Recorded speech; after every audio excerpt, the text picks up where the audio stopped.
serving up a warm dish of the Triad's culinary fare, here's your weekly helping of food, news, and views. This is the man who ate the town.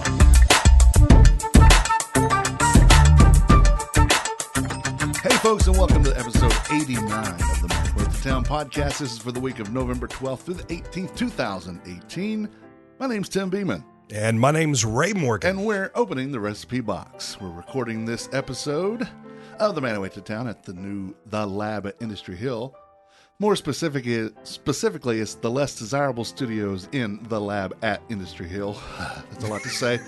It is a repurposed building on North Chestnut Street in the old warehouse district of downtown Winston-Salem, which we find out that in addition to Earl's Restaurant, Ember Audio and Design is opening on the other side of that building. Oh, really? Yeah, they used to be on Trade Street. Cool. And Chris and Jamie moved to San Francisco, and they moved back here, got married, and decided to open the store back up. And, you know, it's high-dollar stuff, nothing I could ever afford, but it's also always good to go in there and see whatever they're doing. Cool. But this area is Industry Hill, is what we now call that, and you can find out more by visiting industryhill.com. You know, just call it Tim's Place. No. Some people might, but that's only when they're looking for me. Where is Tim? He's at Tim's place. Yeah. Let's go. Break some ankles and crack some elbows. Well, that was my answer to the question as I'm leaving the house. Hey, where are you going? Oh, I'm going over to Tim's place. Oh, okay. Well, there's sad news in Winston-Salem in the food industry this weekend. Evangelos Manginas, the owner of Zito Pizzeria and Grill, was struck by a car on Friday night while trying to cross Healy Drive to get to the Greek market there to buy some pitas to fill an order. It's tragic. He succumbed to the injuries at the hospital, although his daughter Victoria believes he actually died at the scene. The family intends to keep the restaurant open. However, they are closed for the immediate future in order to grieve their loss. Yeah. So from us, happier thoughts and positive vibes to the Manginas family and in this time of sadness. Absolutely. God be with you. And when they reopen Winston-Salem, flood the doors. Absolutely. Give them more than they could ever want of your patronage and your support and love. We've seen that happen here in town before. Yes, we have. We are good for that.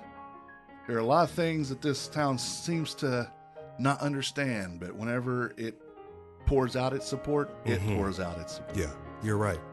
1703 restaurant located at, conveniently enough, 1703 Robin Hood Road, which is right off Renolda on Robin Hood, is having a special holiday wine tasting next Monday, which is November 19th. They call this their Stock Your Cellar event for wine tasting and hors d'oeuvres. Nice. Drop by at your convenience. They will have wines that pair beautifully with holiday meals, as well as wines that make great gifts. There is no cost for this event. Nice. So you have no excuse not to go. Absolutely. 1703 does ask that you RSVP so they know how much food and wine samples to have prepared.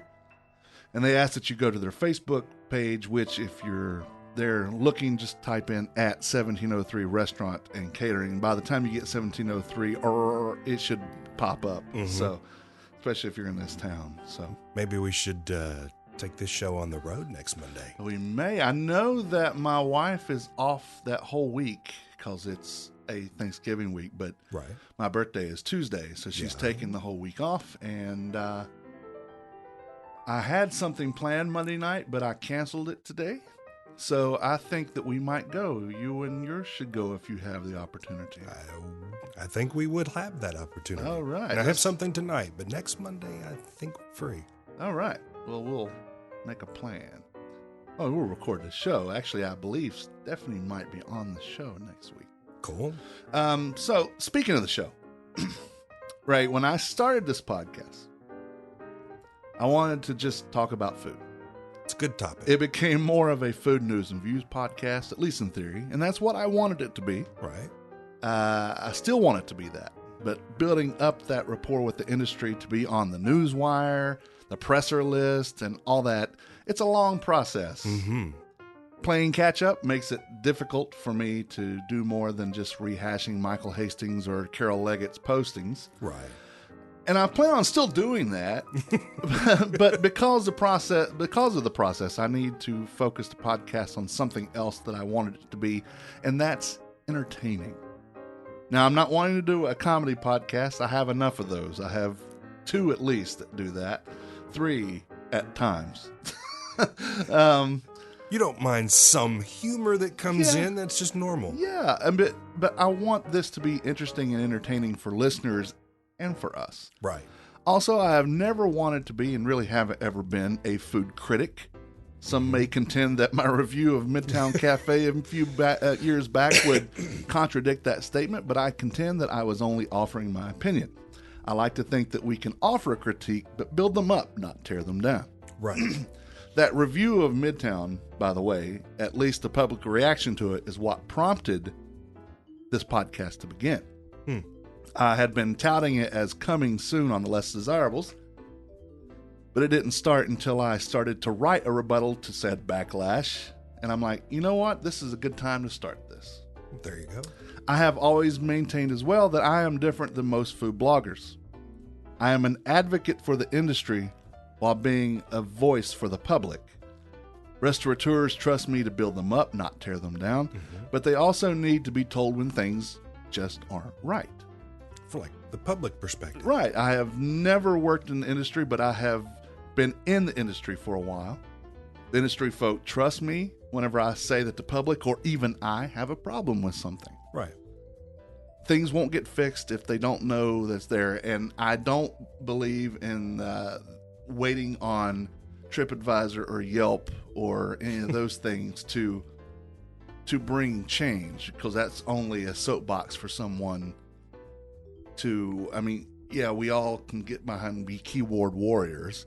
And in a way, you know, I'm not facing anybody other than you when I'm recording this. Right. However, it's still my voice, and I have to deal with, and you will have to deal with something stupid that I say. It just happens that way.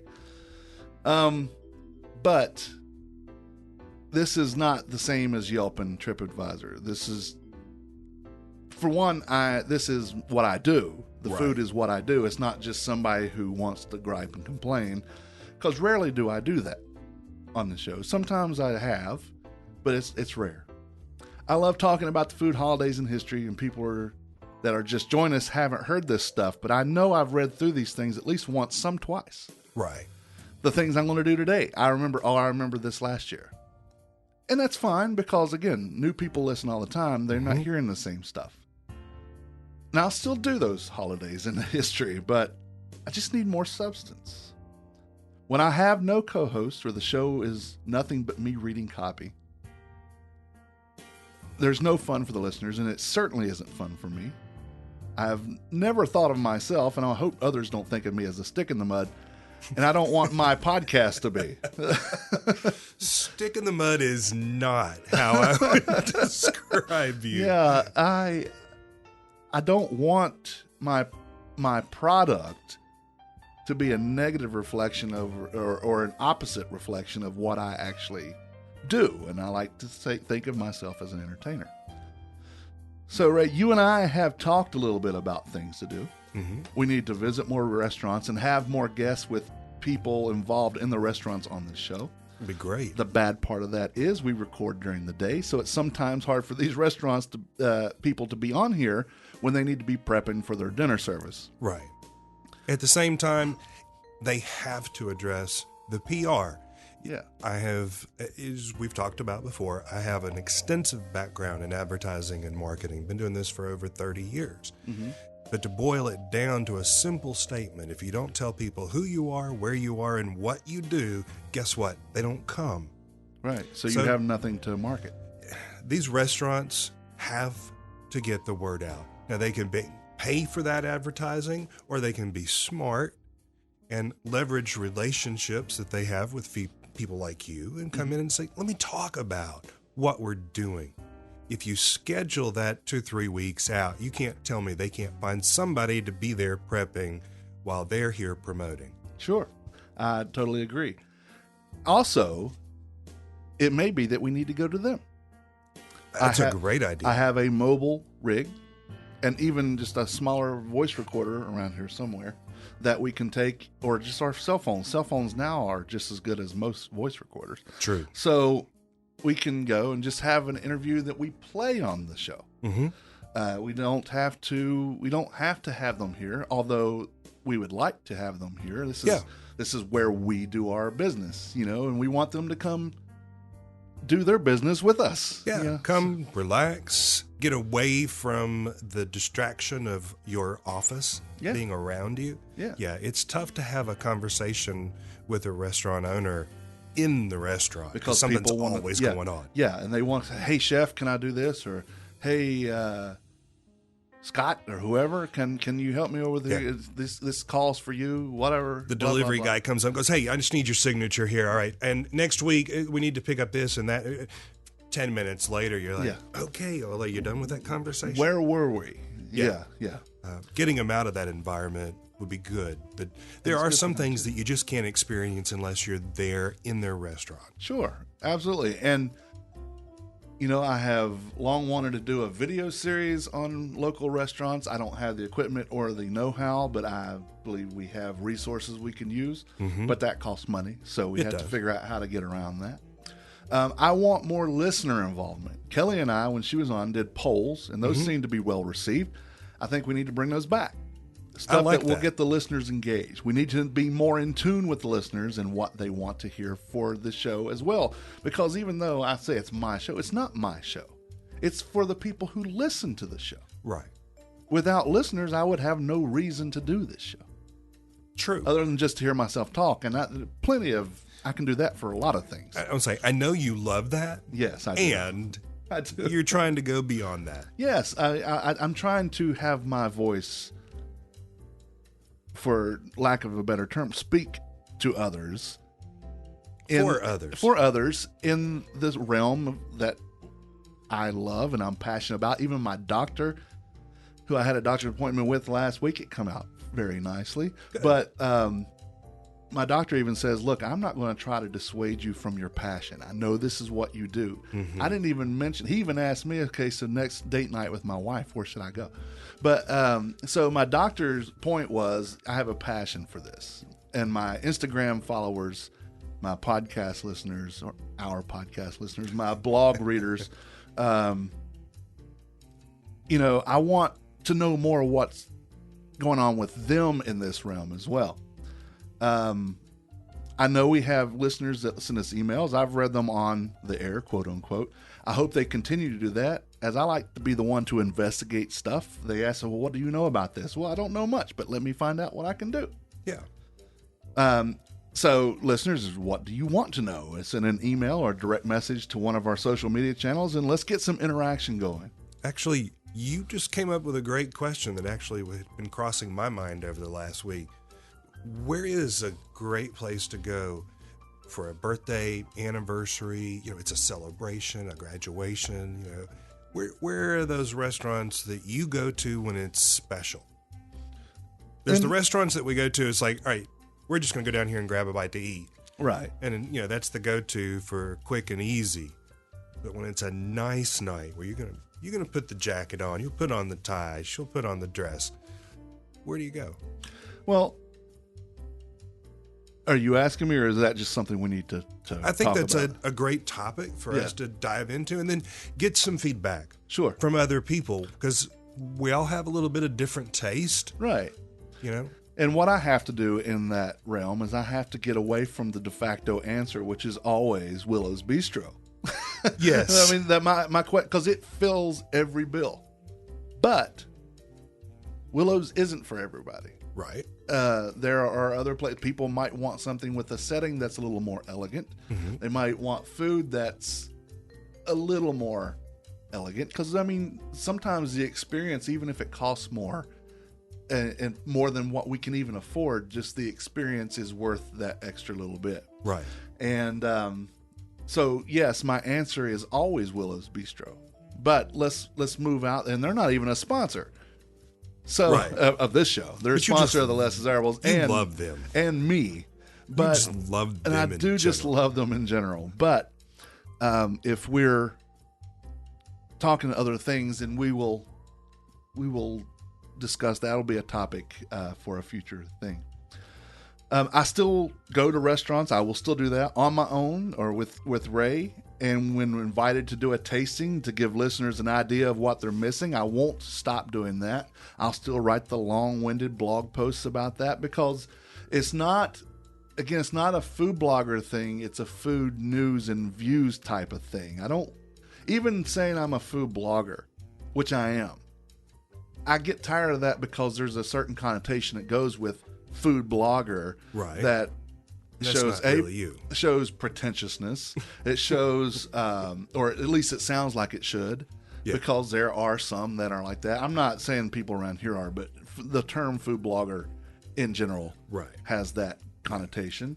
But really, the only thing I want to change is the way we do things on this show. And that's just the way this show, I believe, has a potential to be a force in the Winston-Salem food scene. We just have to make that happen. And we, being Ray, myself, anybody else that comes in here, and the listeners. Yes. We want... It takes a village. It does. It takes a food village to eat these restaurants the way we need to. So, all that being said, we need to hear from you, the listeners, because I know there are listeners. Mm-hmm. So, let's hear, what do you want to hear more of? All right, folks, you've got your walk-in orders here. Yeah, that's right. What direct us as to what, give us our walk-in orders. Tell us what you're wanting out of this podcast, because I don't plan on it going anywhere soon. I just ordered some shirts, so you know what that means. We're going to have some shirts. We're going to have a podcast. But seriously, tell us what you want to hear, because if it's not what you want to hear, you're not going to listen. So think of this as your podcast, and what do you want to know from your podcast? Now, all that being said, next Thursday is Thanksgiving. Gobble, gobble, gobble, gobble, gobble, gobble. But, and some restaurants, some people don't want to cook at home. They don't need to have all that stuff. Some people live away from their family. True. Don't necessarily want to go intrude on what they feel like is intruding on their friends' families, even if they have the invitation. Some people just don't have an extended social network of folks that they're going to spend the Thanksgiving holiday with. They're by themselves, or it's just a couple of them, and they're like, we just don't want to go to that effort to make a giant spread for 2 people. Sure.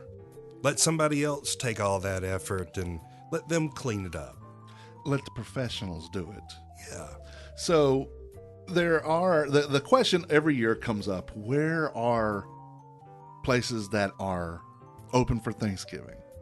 And Ray, being the diligent one that he is and the attentiveness to details, came across a list.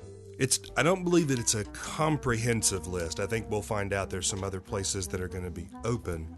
But we did learn of several key places that are definitely going to be open for service on Thanksgiving Day. And the reason we're saying it now is because you will want to most likely get, if it's a takeaway thing, they'll need to know up front. You can't just go by and buy it. Exactly. If it's a go sit down thing, you'll probably need a reservation. So we are telling you a week and a half in advance where to find these places. And we're not even guaranteeing that they're not already booked up. True. Because they have been promoting this for a while. Cowboy Brazilian Steakhouse downtown on Main Street is going to be open from 11 to 3. And along with their normal, 35 different meats that they offer. Oh my God. Have you been to Cowboy? I have. I was there before they officially opened. Oh my God. I have been there. Whitney and I went and had one of the best meals ever. And it's affordable. It was very affordable. There's a Brazilian steakhouse in Charlotte that would be $100 a person. True. It was good, but it wasn't $100 worth a person. Ours went a little over $100 for the total ticket. And that was with us having a couple of drinks. Sure. But that's total. We also had one of the best meals that we have ever had. Now, I got the best advice ever from Joel Evans, the general manager down there. He said, all right, don't eat breakfast. Eat breakfast. Don't eat lunch. Come hungry. Yeah. They're like, yes, that was exactly the right advice. Oh my gosh, you want all the room possible. But also, don't just start gathering stuff as they walk by. Yes. Pace yourself, because you will be sick afterwards if you're not careful. They expect you to take a couple of hours to have a meal. They're not trying to rush you through.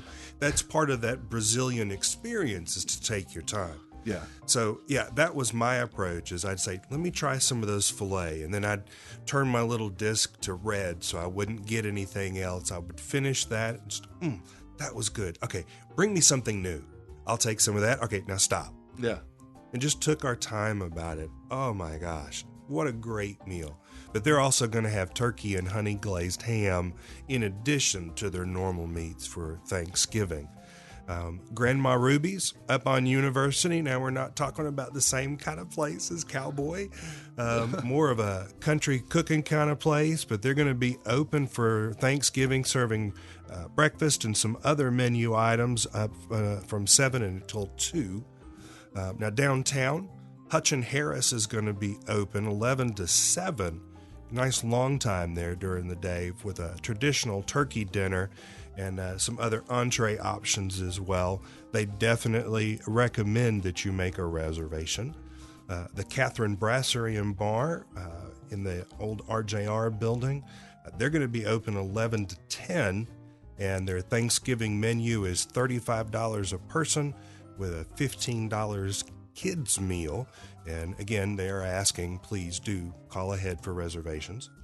Yeah, and you're going to get an ambience like none other in this town. Well, and I mean, truthfully, with the quality that they produce there at $35 a meal, that's cheap. Oh yeah, That's a bargain. If you were to cook at home, get a turkey. Turkey's probably going to cost you $25-$30. Oh yeah, for a good size one, and all the stuff for your stuffing and all your sides. You're going to pay upwards of $35 a person anyway. Yes, I'd spend probably $15 just on the pecans that I use. Yeah, yes, and at the beauty of this, you don't have to clean anything up. Nothing. Yes, all I have to clean up is my mouth. That's right. A couple other places that will be open for Thanksgiving. K&W is going to be offering an $8.49 Thanksgiving special at all of their locations. K&H Cafeteria in Kernersville is also going to be open with a $7.99 Thanksgiving special. And one of my favorite places here in town, Providence Restaurant and Catering up on University, they're going to be open 11:30 to 3:30 with a traditional Thanksgiving meal, including glazed ham, some smoked turkey, prime rib, some other items. Remember that all the proceeds from their meals are going to help Second Harvest Food Bank. So it's not only a good meal, it's for a good cause. Town Center Diner down in Wahlberg, one of my favorite places to go grab a meat and two kind of dinner. They're going to be open 11 to 3. You've never been? Oh man, it's a great place. If you're looking for the kind of ambiance that you'll get at the Catherine Brasserie, don't go to Town Center Diner. Yeah. You want a good meal at a great price? Town Center Diner, definitely one of those that you could hit several times in a week and not be bored with them.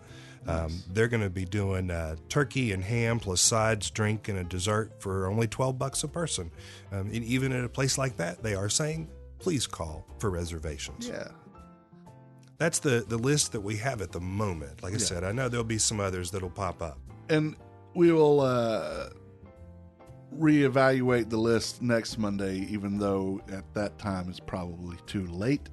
But may well be. But new things may have popped up that if people aren't aware of it, then you still might. So you're telling me there's a chance. So you can probably still make it in time. Yeah. So thank you, Ray, for that information. You're welcome. It popped up on my field division. It caught my attention because for Thanksgiving this year, it looks like it's going to be me and my wife here at the house by ourselves. And the idea of somebody else taking all that effort really sounded good. Nice. Yeah. Even though I enjoy cooking the stuff that we make for Thanksgiving, it's a fun process. You should come to my folks' place. Okay. Seriously. My mom says always invite whoever you want. Well, there you go. We have more than enough. Where do they live? Right next to me. Oh, well, Yeah. awesome. So it's not a long drive. No, it's not. We're going to visit my folks. We're either going to Tennessee or South Florida. Take your pick. So stay in town. There Visit you go. us. And that's what, we'll talk about this next week, but Stephanie's family that's left is her mom and her brother, and they just come to my folks' place. Yeah. So, yeah, absolutely. I'll just run up by my parents to make sure, but I'm sure you're more than welcome. Oh, thank you. That's very kind. Absolutely. So let's do some food holidays. Okay, what's coming up besides 11 Turkey Day? Today, the 12th of November. Now, we get a lot of crazy food holidays on this podcast, but this has to be the weirdest named and most specific I've ever heard. Today is National Pizza with the Works Except Anchovies Day. Who lobbied for that I don't know. day? I don't know. It certainly wasn't the anchovies industry. No. That's as specific as you could ask for. National Pizza with the Works Except Anchovies Day. It's also Chicken Soup for the Soul Day. Oh. On this day in 1901, the National Biscuit Company registered Nabisco for their trademark. Biscuits, crackers, and bread is what their thing was. So National Biscuit Company is Nabisco. Yeah. I did not know that's where that came from. The Washburn Crosby Company, which was the predecessor of General Mills, in 1924 introduced Wheaties breakfast cereal. Breakfast of champions. Yes, exactly. Originally, it was called Washburn's Gold Medal Whole Wheat Flakes. Wheaties is a lot better name. Yes, it is. And maybe the gold medal part's where they started, like, athletes and stuff. Maybe so. That would make sense. In 1974, after more than 125 years, salmon somehow returned to the River Thames in England. Yeah. So it was gone, and then they just shut up. Look, we're back. Hey, eat us upstream. Here we go. On the 13th of November, it is National Indian Pudding Day. Indian pudding. Yeah, I don't know what that means. I know Indian culture has pudding. Yeah, I've eaten it. It was good. Well, supposedly on the 13th in 1805, Johann Georg Lehner, a German butcher from Frankfurt living in Vienna, Austria, created a beef and pork sausage. He called it the Frankfurter. That's what it was called, at least in Austria. Everywhere else, it was the Wiener, also known as a Wiener Frankfurter, and Wienerwurst. In America, it's usually just called a hot dog.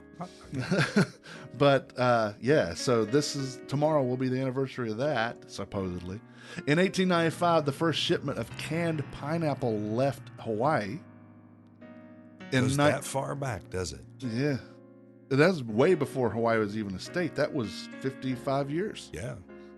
In 1933, one of the first sit-down strikes began. It took place at the Hormel packing plant in Austin, Minnesota. During the Great Depression. Yep. And on the 14th, there's no special things going on, like history, but it's World Diabetes Day, or unless you're Wilford Brimley, then it's World Diabetes Day. National Spicy Guacamole Day, and National Pickle Day. We need to make sure our friends over at Nikki's Pickles knows that that is World Pickle Day. And that's on the 14th. The 14th, which is Wednesday. So it's also Less Desirables Night. And Nikki's Pickles is the official pickle of the Less Desirables. So gotta make sure she's she's a pickled drink for that night. Pickleback. They have picklebacks. What is that? I don't know exactly, but I know that a lot of bars look for pickle juice in order to make these. You know what? You look it up while we just sit here and talk about it. Yeah. It's funny. Actually, my wife and I were at a store earlier today, and she saw pickle ice. And those icy freezes that you used to get as a kid and Yeah. all the rainbow colors. Yeah. It's about the size and shape of one of those, but it's got a pickle juice in it that you then freeze and you suck on. And personally, I thought it would be absolutely disgusting, but my wife loves pickles. I do too. I don't know love about pickles, drinking. but I don't like the juice. Yeah. I've watched her enjoy the juice. A pickleback is a type of shot wherein a shot of whiskey is chased by a shot of pickle brine. The term pickleback may also refer to the shot of pickle brine itself. Alternatively, the shot of whiskey can be chased by the bite of a pickle. I would rather bite a pickle than shoot brine. Yeah. Or just give me the whiskey. I'm good with just the whiskey. I know Bull's Tavern does picklebacks. I believe Single Brothers does picklebacks. You can probably get a pickleback at Finnegan's. Yeah. So I know that Nikki Farrington, who owns Nikki's Pickles, says that people ask her for extra pickle juice so they can use it. Bars buy it off of her specifically for that. Wow. So, yeah. Okay.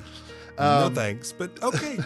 The 15th is America Recycles Day, National Clean Out Your Refrigerator Day, and if you're only doing that once a year, then I do not want to be at your house. It's also National Science Experiment Day. Yeah, look, it's an experiment. We don't know what it is now. And it's also National Raisin Bran Cereal Day, National Bundt Cake Day, Spicy Hermit Cake Day, not cake, Hermit Cookie Day, and it's an old-fashioned cookie spice with cinnamon, cloves, allspice, and sometimes nutmeg, filled with raisins, nuts, and dates. That could be good. Hermit cookies originated in the New England area. With the hermits. Probably. Yeah, Hermits. Yeah. Cookies. In 1904, King Camp Gillette was issued a patent for his disposable razor. He applied for it in December of 1901, but finally got the patent in 1904. Took a long time for that. Yes. And in 1969, Dave Thomas opened his first Wendy's old-fashioned hamburger restaurant in downtown Columbus, Ohio. 1969. He named it for his 8-year-old daughter. Any guesses of what her name was? Wendy? Her name was actually Melinda, but her nickname was Wendy. I'm pretty sure that younger siblings probably called her Mawenda because the L is a little difficult to pronounce. So, but yeah, her name was Melinda, but they called her Wendy. Well, so there you have it. And that's probably my personal favorite fast food chicken sandwich is Wendy's. Interesting bit of trivia that nobody really cares about but me. I care. I know you care. I'm touched. A little bit. Yeah. On the 16th, it's National Fast Food Day, speaking of which I'm coming up on my 5th year of no fast food. No fast food for 5 years. December 29th, 2013 was the last time I had fast food. Now, I will go to a Subway or Jimmy John's or someplace like that because those are more, I consider, deli. Right. Subs instead of fast food. But I haven't been to a Wendy's and McDonald's other than maybe driving my son through it, the drive-through. But Wendy's, McDonald's, Burger King, Taco Bell, Arby's, even a Cookout, which while it's fast food, everything's there fresh because they don't have a freezer. Right. Yeah. But I know. I just don't. And that's just. Do you miss it? Every day. Do you really? But at the same time, I'm like, I don't miss it. Because I know what will happen if I go. A, I'll break the streak, and that just can't happen. 2, it won't be as good as I remember it. You're about the streak. You enjoy the streak. I do enjoy the streak. That's a lot of what I do is the streak. Now, the caveat here is if we're ever up north and I come across a White Castle. All bets are off. All bets are off. I'm going to a White Castle. And we'll just act like it never happened and move on with the streak. I only have to have one. I don't have to go back. I just need to have it one time. The last time I was at a White Castle, I was all of 12 years old, if that. And I was tired and not feeling good. And it was like 1 o'clock in the morning.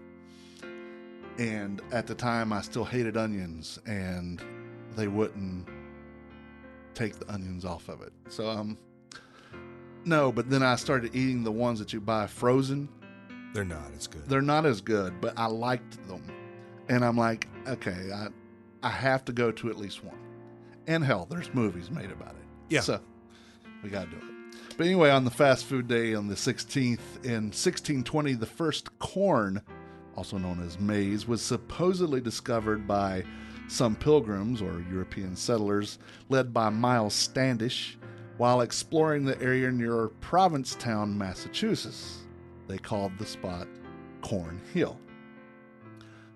On the 16th, in 1916, Charles Dawson Butler was born. His friends called him Dawes. This is not food related per se, but he's, one of my thing is voice acting, and he was the original voice of Captain Crunch. He was the mascot of Quaker Oats cereal of the same name. He also was the voice of Huckleberry Hound, Yogi Bear, and dozens of other cartoon characters. Sadly, he passed. He died on May 18th in 1988. On the 17th, which happens to be one of my best friend's birthday, he just doesn't like me to mention his name, so just ignore that it's Eugene's birthday. We won't even mention Eugene. We won't. Eugene will not be mentioned. Ever. Not a Eugene mention in this show one time. Not once. So the 17th of November, it's Homemade Bread Day and National Baklava Day. And baklava is a rich, sweet dessert pastry made of layers of phyllo filled with chopped nuts and sweetened and held together with syrup or honey. Its origins are that of Central and West Asia. It's one of my favorite reasons to go to the Greek festival every year. Nice. 50 years ago, on the 17th, in 1968, NBC outraged football fans when it broke away from the final minutes of an Oakland Raiders New York Jets game to air which TV film? Heidi. Yeah. Raiders fans versus Heidi. Yeah. And the bad thing was the Jets actually came back and beat the Raiders. Yeah. It was one of those, there's no way they could. Statistically, it's impossible. And yet, it happened. Yep. And that changed the policy from they that did. point The NFL forward. made it mandatory in their contracts that games would hold precedence. All the way to the end, the last second. Except in the case of when they are airing a game in London, like they did this right. Earlier this year. Yeah. With the game down to, I think it went into overtime, and there was each team had held the ball. Next one to score wins. But the NFL also has a rule that their NFL games have to start exactly when they're supposed to. Mm-hmm. So they had to cut that game to go to the 1:00 game. Yeah. So this year, actually. So it was, I'm like, they got bit by their own rule there. Mm-hmm. Well, they didn't see it happening that way. Right. Yeah. But absolutely. The 18th is National Apple Cider Day. It's it's also National Vichyssoise Day. And can I tell you an apple cider joke? Sure. Well, it wasn't a joke. It's just this funny thing. I love apple cider. Mm-hmm. And I want to say it was probably my 13th, 14th birthday. We were going to have a big picnic up in the Great Smoky Mountains National Park. We were going to have some Kentucky Fried Chicken. My grandmother was making her famous Mississippi mud, and she was supposed to bring the apple cider. Well, she came in behind us, and we'd already been out playing. I was thirsty. She pulls up and plunks this big old gallon glass jug of apple cider on the picnic table. I'm like, yes, I am so thirsty. I pour a big old glass and chug about half of it and spit it out immediately. Oh my God, what is this? Apple cider vinegar. My grandmother passed away 20-something years ago, and we still rib her about the day that she brought the apple cider vinegar to the birthday party. I like apple cider vinegar, but I don't want to drink it. No, straight. in its place. Yeah. Not in a big cup that you're going to drink when you're thirsty. No, especially when you're a youngster and your taste buds are still developing. Oh, yeah. No. And it's also, like I said, National Vichyssoise Day. And Vichyssoise is a thick soup made of boiled and pureed leeks, onions, potatoes, cream, and chicken stock.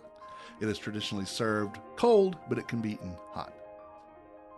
On the 18th in 1307, the legendary William Tell supposedly shot an apple from his son's head. So that was a long time. Yeah. In Switzerland is when that happened, where that happened. In 1857, on the 18th, Rose Markwood Knox was born. She and her husband Charles developed the first pre-granulated gelatin, eliminating the long, difficult process of making gelatin at home. When her husband died in 1908, she took over and ran the company for more than 40 years. She died in 1950 at the age of 93, still serving as chairman of the board of directors at the company. So that would be Knox Gelatin. Yeah, that was well known. Big brand. Again, nothing to do with food, but in 1928, because it's near and dear to my heart, Walt Disney's Steamboat Willie animated cartoon in black and white premiered at the Colony Theater in New York City. It was the first cartoon with synchronized sound and the debut of Mickey Mouse, originally named Mortimer Mouse. Mortimer. But Lillian told him, Walt, no kid will ever remember Mortimer Mouse. Mickey, yeah. Mickey, yes. So. See, there's another one of those branding issues that if they'd left it as Mortimer, would Disney be the powerhouse it is today? Absolutely not. In 1952, on the 18th, Borden Company registered Elmer's glue trademark. Elmer the bull is supposedly the spouse of Elsie the cow, the corporate symbol of Borden's. In 1966, on the 18th, American Roman Catholics are no longer required to abstain from eating meat on Fridays. And on the 18th in 1970, 2 days before I am born, Linus Pauling declares that large doses of vitamin C will keep the common cold at bay. I thought that was known way longer than that. I would have thought so too. But yeah, 48 years ago next week. That's your food holidays and history for this week. Special thanks to James Ehler at foodreference.com for his compiling of the holidays in history. And as a side note, you said it was in 1307 that William Tell shot the arrow and hit the apple on his son's head. Yes. So for 711 years, we've heard rednecks say, "Hey, watch this!" Yes. Hey, y'all. I bet I can do that. Check this shit out. Here, hold my beer. And my dip and my spit cup. Yeah. Okay. Yeah, y'all hold that for just a second now. Yeah. Well, the Man Who Ate the Town podcast is part of the Less Desirables Podcast Network. Along with this podcast, you can listen to the Less Desirables, the Beer Dads, Fan Interference, and Apartment 5B, irrational conversations with the cool breezes of Anytown, USA. You can find all these podcasts and their latest episodes on our network website and directory, tldpodnetwork.com. And we'd greatly appreciate it if you visited our sponsors, like Delicio's Italian Restaurant, 301 Brookstown Avenue. Delicio's has revamped their dining room, and now they have a new, larger bar that's open now with more beer and more wine. It's brighter, and it looks pretty cool. Go to have some fantastic Italian food and see their new bar. They're open from 11 in the morning till 9 in the evening, Monday through Thursday, and 11 in the morning to 10 in the evening, Fridays and Saturdays. Check them out on Instagram and on Facebook. Did we ever officially announce what it was that they had changed that we couldn't tell them the last time we recorded this podcast? No. Has it officially been announced yet? Can we say it? I just said it. That's what it is. It's the bar. Yeah. Nice. Have you checked it out since they've reopened? I was there Friday. What do you think? I liked it.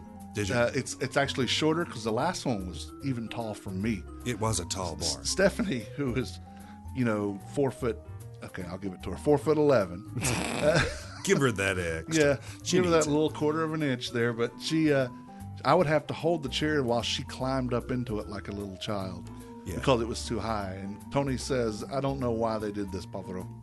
I don't know why we did it this high. So now it's wider, longer, and it's normal size. They have normal size bar stools now. Stephanie can actually put toes on the floor while her butt's touching the seat. So feels more comfortable that way. Yeah, absolutely. And there's a footrest instead of just dangling because your legs go to sleep that way. So it's really good. And it looks, they have new lights now. So where the old one was just so dark in there. Right. I understand ambience, but I have never understood why restaurants make you eat in the damn dark. You can have ambience while still having. That's why I carry that light in my pocket. Yeah. So I can always take pictures without worrying about them coming out dark or yellow. Right. Yeah. Because if it's not dark, then it's fluorescent lights that make everything look yellow when you take a picture. So I fixed that shit.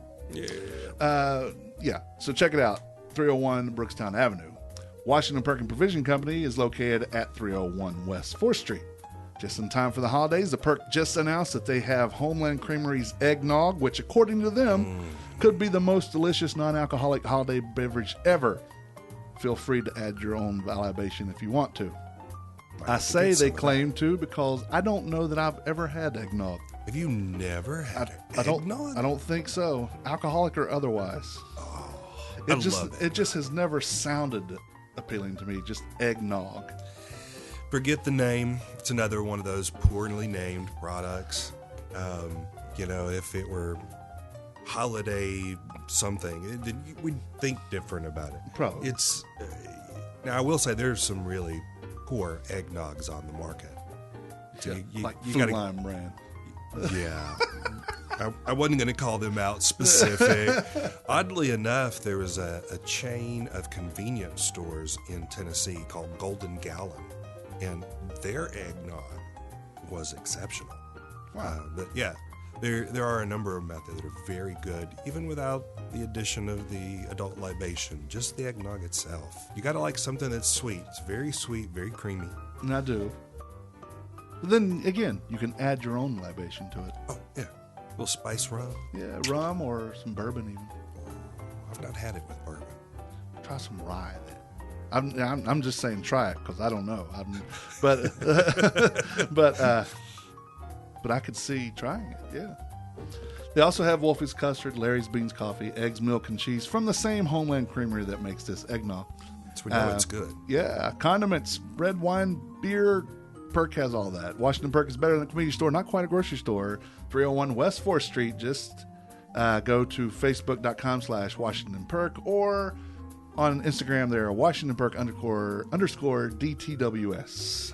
For downtown Winston-Salem. Yes, and the Humblebee shop, I'm sure, is taking orders for her Thanksgiving and holiday cookies and cakes and if she can take dessert. any more, you probably need to call her now. Yeah, call her right now and say, hey, I have this thing going on. Can you hook me up? And she'll hook you up. She'll hook you up if she can. So she's amazing. Visit her for cookies, cakes, pies, and other dessert goodies made just for you. Everything is carefully crafted and made 100% from scratch. Humblebee Shop wants to challenge your perception of scratch made and leave you with an experience you couldn't possibly forget. For more information, follow them on Facebook, Instagram, or visit thehumblebeeshop.co, and that's SHOPPE.co. Keep an eye on my blog and this podcast to find out more about the food news and happenings around town. Please, I'm begging, send some recommendations of what you want to hear on this show. Or talk to us. If you know of something going on that I haven't talked about in the food world, hit me up for that. Tim at themanwhoatetown.com. Like us on Facebook. On Twitter, we are manwho8thetown. On Instagram, we are manwhoatthetown. My name is Tim. My name is Ray. And we're closing the recipe box. Until next time, thank you for reading. Thank you for listening. Bon appetit. The views and opinions stated by me or any of my guests are solely those of ours and do not necessarily reflect the opinions of our hosting companies, distributors, enemies, friends, or relatives. This podcast is copyrighted and cannot be reproduced or distributed without express written consent of The Man Who Ate the Town, that's me, and Such Limited Inc. However, if you ask nicely, we'll probably let you.